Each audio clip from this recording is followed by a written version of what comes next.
Bir şeyə başlamaq ya da davam etdirmək mövzusunda çətinlik çəkdiyimiz iki dənə məsələ var. Birinci odur ki, bir şeyə başlaya bilmirik. İkinci məsələ də davam etdirə bilmirik. Yəni başlasaq da davam etdirə bilmirik, yarıda buraxırıq.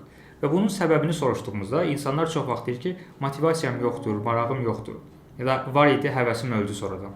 Ancaq psixologiyada davranış istiqamətinə baxdığımızda ya da davranış elmlərinə görə motivasiya özlüyündən gəlmir. Yəni bir şeyə əvvəldən həvəsimizin olması çox ehtimal olunan bir şey deyil. Onun əvəzinə bir şeyə başladığımızda davam etdiyimiz halda biz nəticə almağa başlayırıq. Yəni orada özümüzü yetərli hiss edirik, kafi hiss edirik ki, mən bunu bacara bilirəm, maraqlıdır, öhdəsindən gəlirəm. Ondan sonra motivasiyamız artmağa başlayır. Ancaq başda bu yetərli olsa da davam etdirmək üçün disiplin lazımdır. Yəni sən çətinliklərə baxmayaraq o məsələdə yaxşı hala gələnə qədər davam etməlisən.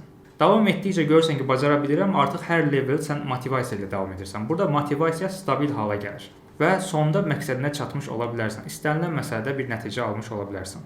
Sevdiyimiz şeylər hansı şeylərdir?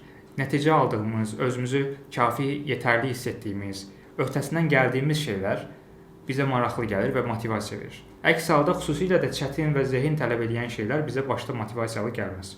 Bu məsələdə diqqətə aldığınızda hər prosesin öhdəsindən gələ bilərsiniz. Ona görə də vacib olan həvəs və istək deyil, disiplin, daha sonra motivasiyadır.